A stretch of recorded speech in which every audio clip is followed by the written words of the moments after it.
السلام علیکم ناظرین، پروگرام سیدھی بات کے ساتھ میں ہوں عمار زیدی۔ آج ہمارے ساتھ جو مہمان شخصیت موجود ہے بزرگ سیاستدان ہیں، سابق اسپیکر قومی اسمبلی اور سابق وفاقی وزیر جناب الہی بخش سمرو صاحب۔ السلام علیکم سر۔ وعلیکم سر، سیاست کا باقاعدہ آغاز کب کیا؟ سیاست میں کہتا ہوں میں انڈائریکٹلی آیا، میرے والد تھے۔ The family has been in politics from 1928۔ میرے والد اور ان کا بڑا بھائی اللہ بخش، اس زمانے میں پالیٹکس یہ تھی کہ وہ اس زمانے اس کو کہتے ہیں MLC، ممبر لیجسلیٹو کونسل، کیونکہ سندھ بامبے پریزیڈنسی کا حصہ تھا، وہ وہاں سے الیکٹ ہو کے آتا تھا۔ پھر الیکشن کے بعد وہ next step was the chairman of the district council, تو ڈسٹرکٹ کاؤنسل تھا، and then he became the first democratically elected chief minister in 1938، اور پھر چلتے آئے، اور as a sitting chief minister he was dismissed by the governor, کیونکہ governor صاحب اس نے اپنے جو جتنے بھی انگریزوں کے ایوارڈز تھے، لقب تھے، انہوں نے چھوڑ دیا کہ آپ فریڈم کے لیے بھی لڑائی کریں گے اور ان کے لقب بھی ہوں گے، میں چھوڑ دیتا ہوں۔ خان بہادر بھی تھے، وہ بھی تھے، چھوڑ دیا۔ تو گورنر نے، وہ کتابوں میں ہے، گورنر نے وائسرا صاحب کو لکھا کہ مجھے اجازت دو کہ میں اس کو ڈسمس کروں، کیونکہ اس نے لقب چھوڑ دیے ہیں۔ تو وائسرا کا وہ بھی ریکارڈ میں ہے کہا کہ بھئی لا میں یہ ہے کیا کہ کوئی بھی لقب چھوڑو اس کو کوئی سزا دینی ہے؟ کہتے نہیں، کہتا ہے پھر میں آپ کو کوئی اجازت نہیں دوں گا جس کو لا کی سپورٹ نہ ہو، آپ گورنر ہیں، اپنے صوبے میں جو چاہیے وہ آپ کریں۔ تو اس نے، گورنر نے چاچا کو ڈسمس کیا as a sitting chief minister, اور پھر چند عرصے کے بعد وہ ان کی شہادت بھی ہو گئی، ان کو راستے میں مارا گیا، اور یہی کہا گیا کہ انہوں نے مرحوم پیر پگاروں کی جو پھانسی تھی انہوں نے کروائی جی۔ وہ حقیقت نہیں ہے، کیونکہ اس زمانے میں کیا تھا، مارشل لا لگا ہوا تھا۔ General Robertson was the general in charge of martial law, ان کے مارشل لا کورٹ نے ان کو سزا دی۔ اب تک یہ بھی پتا نہیں کہ کہاں شہید دفن ہے۔ سر یہ بتائیے کہ ذوالفقار علی بھٹو سے آپ کے تعلقات کیسے تھے؟ ذوالفقار علی بھٹو صاحب اور ہم بچپن سے ساتھ میں بڑے ہوئے، جب تک وہ بامبے نہیں گئے۔ پھر دوبارہ جو ان کے ساتھ ملاقات ہوئی 15-20 سال کے بعد، وہ امریکہ میں گئی۔ وہ امریکہ گئے تھے اپنی گریجویشن کے لیے، میں گیا تھا پوسٹ گریجویشن کے لیے اپنا امریکہ۔ تو جب میں نیو یارک میں تھا، وہ لاس اینجلس میں تھا، بعد میں برکلی آئے۔ میں جب ڈرائیو کیا چند دوستوں کے ساتھ ایسٹ کو سے ویسٹ کو، میں اس کو جا کے وہاں ملا اور بڑے پیار سے محبت سے ملے۔ وہاں سے ہمارے پھر بھی رینیوڈ فرینڈشپ، کیونکہ جب بھی ان کو چھٹی ملتی تھی وہ آ کے میرے ساتھ گزارتے تھے نیو یارک میں۔ اچھا، ضیاء الحق کے دور میں آپ 1981 میں وفاقی وزیر بن گئے ان کے سیٹ اپ میں، تو ایک ایسا شخص جس نے آئین بھی توڑا، اور ذوالفقار علی بھٹو آپ کے دوست تھے، بچپن کے دوست تھے، ان کو پھانسی بھی دی، اس کی کابینہ میں آپ شامل ہو گئے۔ کچھ میں گزارش کروں، میں نے پہلے بھی جیسے آپ کو گزارش کی کہ میں سرکاری ملازم تھا جس کو بھٹو صاحب نے نکالا، اور بھٹو صاحب نے میرے والد کو بھی ہٹا دیا ایڈوائزری شپ سے، کیونکہ وہ اس دوران میں بھٹو صاحب کو انہوں نے شہادت دینی تھی، تو میرا والد اس کے فائدے میں نہیں تھا۔ تو جب دوبارہ کیبنٹ بنائی تو میرے والد کو ضیاء الحق نے بلایا، کہا کہ بھئی دیکھو میں کیبنٹ بنا رہا ہوں، آپ بوڑھے ہو گئے، آپ چھوڑے، آپ اور کوئی نام ہی نہیں دے۔ تو میرے والد نے میرا نام دیا۔ یہاں پہ اس زمانے میں جنرل عباسی تھے گورنر، اس کی مجھے فون آئی کہ آپ پنڈی اسلام آباد جائیں اور بریگیڈیئر وحید سے ملیں، ان کو یہ بتائیں، وہ آپ کو ریسیو کرے گا اور آپ کو وزیر بنا دیں گے۔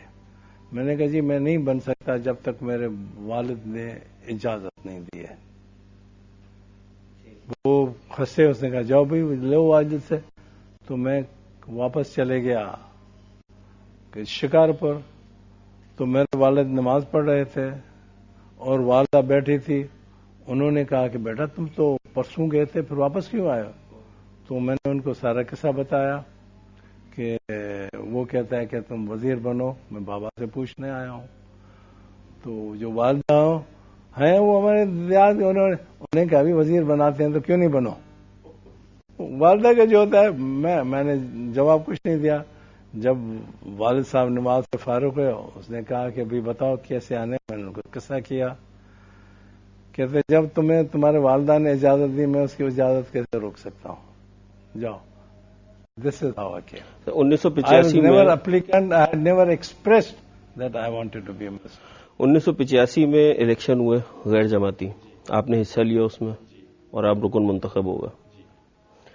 جو وزارت عظمیٰ کی سلاٹ تھی اس میں آپ کا نام بھی شامل تھا اور آپ بہت اسٹرانگ کینڈیڈیٹ تھے، لیکن ایک آپ کے مقابلتاً آپ کے مقابلے میں ایک کم جو سیاسی شخصیت تھی محمد خان جنیجو، ان کو وزیر اعظم بنا دیا گیا. تو آپ کا انتخاب کیوں نہیں ہوا؟ حضور بات یہ ہے کہ مجھے ضیاء الحق صاحب نے خود بھی کہا تھا اور دو آدمی اب تک زندہ ہیں، ایک نواب زادہ جو ہمارے فارن منسٹر تھے وہ، اور جنرل عارف، دونوں جنرل عارف اور دی ویری امپورٹنٹ پرسنالٹی. انہوں نے کبھی بھی یہ ڈیسائیڈڈ کہ آپ کو پرائم منسٹر بنائیں گے. میں ہنس رہا تھا، میں نے کہا ٹھیک ہے. میں آیا تو مجھے شام کو بھی کہا کہ بھئی وہ گھر سے باہر کہیں نہیں جانا، تمہیں کس وقت بھی بلاوا ہو سکتا ہے حلف کے لیے. ٹھیک ہے. دوسرے دن صبح کو مجھے فون آئی پریزیڈنسی سے کہ آپ ذرا پیر پاگاروں سے مل لیں. میں نے کہا کیوں؟ کہتے آپ مل تو لیں. پیر صاحب اور میری دوستی ہے 52 سے اور گھر کا بھی آنا جانا ہوتا تھا. میں گیا پیر صاحب کے پاس تو پیر صاحب نے دیکھتے ہوئے مجھے کہا کہ یار میں نے تو تمہارا کام سارا ختم کر دیا ہے، کیوں آئے ہو؟ میں نے کہا صاحب مجھے پتہ ہی نہیں کیوں آیا ہوں، مجھے کہا گیا کہ آپ سے ملوں. کہتے میں نے کہا ہے کہ جونیجو کو بنائے، آپ کو نہیں بنائے، وہ جونیجو کو بنا رہے. میں نے کہا اگر اس میں آپ خوش ہیں تو ٹھیک ہے. تو آپ نے وجہ نہیں پوچھی ان سے؟ میں نے کوئی وجہ نہیں پوچھی. پھر جو پتہ لگا کہ یہاں پہ جہاندار جو گورنر تھا اس زمانے میں، اس کی مرضی نہیں تھی کہ میں پرائم منسٹر بنوں. انہوں نے، ایک تو جنرل تھے، گورنر تھے، پیر صاحب تھے، ان دونوں کا بہت احترام کرتے ہیں. اس نے کہا کہ ابھی اس کو میں نہیں بننے دینا، یہ ملک کے لیے اور سندھ کے لیے اور ہمارے لیے نہیں ہوگا. تو پیر صاحب نے ان کی مان کی کیا. اور اب تک میں نے اپنا رشتہ پیر صاحب سے الگ نہیں کہ آتا جاتا ہوں، وہ پیار سے ملنے میں پیار. اچھا، وزارت عظمیٰ آپ کو نہیں ملی، آپ اپوزیشن میں چلے گئے؟ جی آپ اپوزیشن میں چلے گئے پھر اس کے بعد؟ اس وقت تو نان پارٹی الیکشن ہوئی تھی نا. جی، وہ جو ایک گروپ جو بنا تھا، ایک گروپ بنا تھا.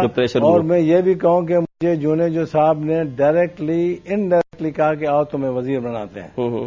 میں نے کہا میں وزیر نہیں بنوں گا. کہتے کیوں؟ میں نے کہا I can not be very loyal to you because the seat that was offered to me you have taken over, اور میں نہیں بنوں گا. تو ہم 15-16 آدمی تھے، وہ جا کے بیٹھے because they converted a non political body to political body. That was our basis. اچھا، 1988 میں جو نگراں سیٹ اپ بنا، آپ اس میں وفاقی وزیر اطلاعات بن گئے. جو جونیجو صاحب کی گورنمنٹ ختم ہونے کے بعد جو نگراں سیٹ اپ تھا، آپ اس میں فیڈرل منسٹر بنے انفارمیشن کے. جی.